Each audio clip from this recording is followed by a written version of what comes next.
अनीता चौधरी की जिस तरह निर्मम हत्या की गई उससे पूरा राजस्थान देल गया। जिस तरह शव के टुकड़े टुकड़े करके दफनाया गया और परिजन लगातार 20 दिन से पहले एम्स के बाहर धरना देने का प्रयास किया, वहां इनको नहीं जाने दिया गया। फिर वहां गए आपके भगत की कोठी, वहां से इनको हटा दिया। तो वीर तेजाजी मंदिर पूरी भक्ता सिंह के अंदर जो पिछले कई दिन से बैठे हैं, और दुर्भाग्य की बात है कि दिवाली भी इन लोगों ने यहाँ पे मैं जो तमाम टीम है यहाँ जो इसको लेकर न्याय के लिए लड़ाई लड़ रही है, इनको मैं धन्यवाद दूंगा कि, और परिजनों को भी धन्यवाद इस बात का अनीता जी के प्रति, मनमोहन जी और उनके बेटे को, कि हिम्मत और हौसले के साथ इन्होंने लड़ाई लड़ी। उस लड़ाई का ही परिणाम है कि राजस्थान की सरकार ने इनकी बात सुनी। हम सब के संघर्ष का ही परिणाम है हम सब लोगों के, कि भाई इस मामले के अंदर मोटा मोटा इनकी जो मांग थी, एक बार इसकी सारी परतें खुली किए। इसमें कई लोग और आ रहे हैं, क्योंकि एक व्यक्ति अकेला इस तरह शव के टुकड़े करके नहीं कर सकता, और वहाँ ब्लड नहीं मिले, सारा कुछ नहीं हो। इसमें कहानी अलग नजर आ रही है, और कहानी जो आ रही है उसमें कई सफेद पोस्ट लोगों के पीछे नजर आ रहे हैं। तो इसके लिए सीबीआई जांच करे, ये प्रमुख डिमांड थी कि मामला सीबीआई को जाए, सीबीआई जांच करे। दूसरी डिमांड इनकी थी कि यहाँ कुछ एसएचओ डीसीपी के बारे में इनकी डिमांड थी, भाई इनके रहते हुए काम ठीक नहीं हुआ या मुलजिम टाइम पे नहीं मिल, जो इनकी बात थी। दूसरा मुद्दा इनका ये था पुलिस अधिकारियों का। और तीसरी मुआवजे की मांग थी कि कंपनसेशन राजस्थान सरकार और बाकी लोग मिलकर करें। और चौथी नौकरी की बात थी। तो करीब करीब रात को मोटे मोटे तौर पे एडीजी लॉ एंड ऑर्डर यहाँ जोधपुर आए, ओसियां विधायक भैराराम जी, हमारे कमिश्नर राजेंद्र जी, डीसीपी आलोक जी, और इन सब की हमारी बात हो गई। रात को बात तय हो गई थी, रात को धरना स्थल पे कमिश्नर जोधपुर और ओसियां विधायक आगे थे, सारी बातों में सहमति बन गई।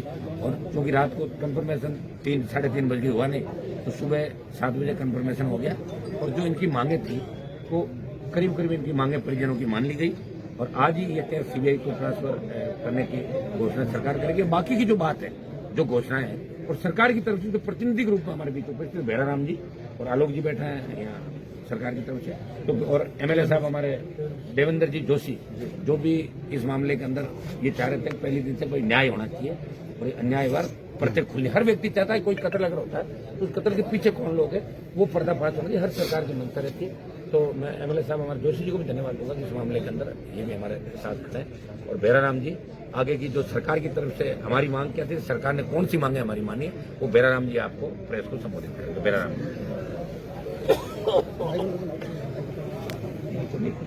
सर, सरकार की ओर से क्या रहा, कौन कौन सी मांगे जो इनकी मानी गई और क्या क्या सरकार ने तय किया?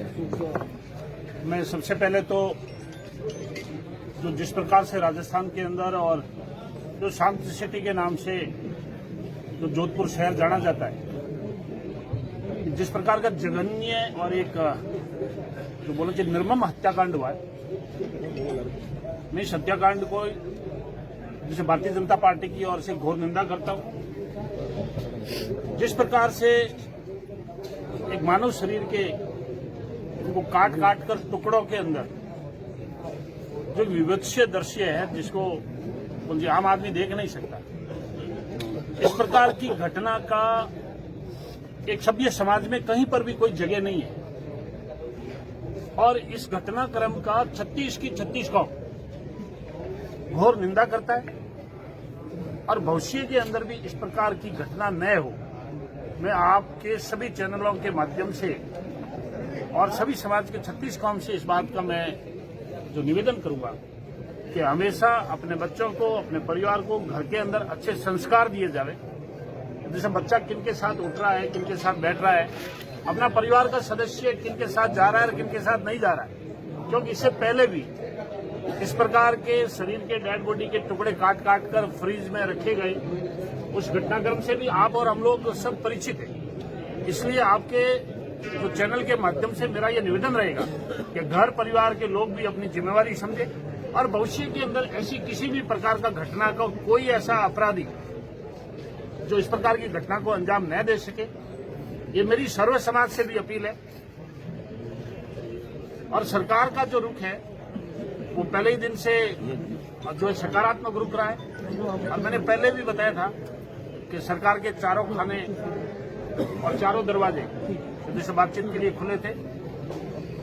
हमारे जो सांसद महोदय आदरणीय हनुमान जी कल पधारे, जैसे कहीं पर छोटा मोटा जैसे कोई कम्युनिकेशन गैप था, वो कम्युनिकेशन गैप भी दूर हो गया। हमारे आदरणीय देवेंद्र जी जोशी साहब भी मौजूद है। जो सरकार की तरफ से घोषणा है, वो पहली घोषणा यह है कि इस परिवार को न्याय मिले, ये सबसे मुख्य मांग है। और इस मुख्य मांग पर मैं आदरणीय भजन लाल जी को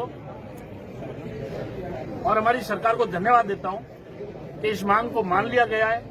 आज ही ये केस सीबीआई को ट्रांसफर किया जाता है।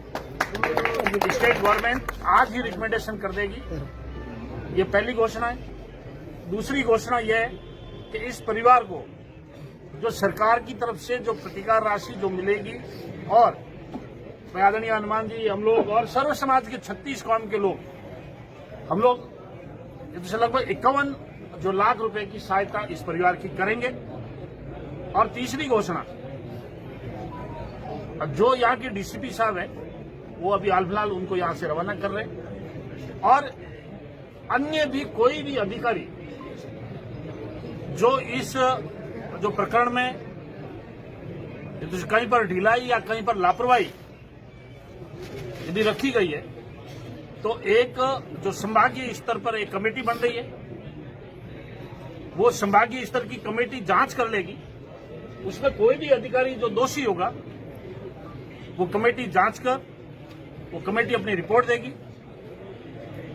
और इसके साथ में जो सीआई सरदारपुरा है, उनको वहां थाने से हटाकर पुलिस लाइन में भेजा जाएगा, जिससे कहीं पर किसी भी प्रकार की जांच कोई प्रभावित नहीं हो। और इस परिवार के एक लड़के को संविदा के ऊपर जैसे नौकरी दी जाएगी। मैं समझ रहा हूं कि लगभग जो परिवारजन की और आप और हम सबकी जो सर्व समाज 36 कौम की जो मांग थी, वो लगभग सरकार ने सारी मांगों को एक सकारात्मक जैसे रुख रखते हुए उन तमाम मांगों को मान लिया गया है। मैं आदरणीय जो भजन लाल जी को बहुत बहुत धन्यवाद देता हूं, और भारतीय जनता पार्टी की सरकार को भी धन्यवाद देता हूं, और सर्व समाज के जितने भी लोगों ने जो इस प्रकरण को लेके अपना धरना, प्रदर्शन, ज्ञापन, ये जैसे जहां जहां पर भी प्रत्यक्ष रूप से जिन्होंने भी सहयोग किया, मैं उनको भी धन्यवाद देता हूं। मैं आदरणीय हनुमान जी जो बेनीवाल साहब को भी बहुत बहुत धन्यवाद देता हूं कि आपने भी अपना व्यस्तम समय निकालकर जैसे छोटा मोटा कई कम्युनिकेशन गैप रखा, वो भी आपने दूर किया। मैं आदरणीय देवेंद्र जी जोशी साहब को भी बहुत बहुत धन्यवाद देता हूं कि आपने भी सरकार के सामने बात रखी, और अपनी बात रखकर जो सरकार के सकारात्मक रुख का एक पहलू रखा, और इस जो अप्रिय घटना हुई है, निर्मम घटना हुई है, इस घटना में इस परिवार को न्याय मिले। मैं धन्यवाद देना चाहूंगा एडीजी जैसे भाई बंसल साहब को, जैसे राजेंद्र जी कमिश्नर साहब को, और पूरी कमिश्नरेट पुलिस को, और अभी हमारे साथ में आए हुए श्रीमान आलोक जी डीसीपी, इनका भी शुरू दिन से ही, पहले ही दिन से इनका बहुत ही सकारात्मक रुख रहा, और आज ये शांतिपूर्वक और सभी मांगों को मानते हुए इस धरने का हम आज ऐसा समाप्ति की घोषणा कर रहे हैं। और आपके चैनलों के माध्यम से मैं सब राजस्थान की जनता की अपील करना चाहूंगा कि भविष्य के अंदर ऐसी कोई घटनाक्रम नहीं हो, अपने बहन, बेटी, बच्चों के मिलने जुलने वालों के ऊपर और घर परिवार में अच्छे संस्कार निर्माण करो, जिससे भविष्य में इस प्रकार की कोई घटनाक्रम न हो। उसके लिए आप और हम सर्व समाज के 36 कौम के लोग सभी जिम्मेवार हैं। सरकार आपसे और हमारे से ही बनती है, सरकार आप और हम ही है। इसलिए आपको और हमारे को मिलके इस प्रकार के जो जघन्य अपराधों की एक सभ्य समाज में कोई जगह नहीं है। ऐसे समाज की एक आवश्यकता है जहां बोलती सबका साथ, सबका विश्वास और सबका साथ हो। और मैं समझ रहा हूं आप और हम एक सब मिलकर एक अच्छे जो नवनिर्माण राजस्थान की स्थापना हो। ऐसा पुलिस प्रशासन और पूरी प्रशासनिक बॉडी का पूरा सहयोग रहा, उसके लिए पूरे प्रशासन को मैं धन्यवाद देना चाहूंगा।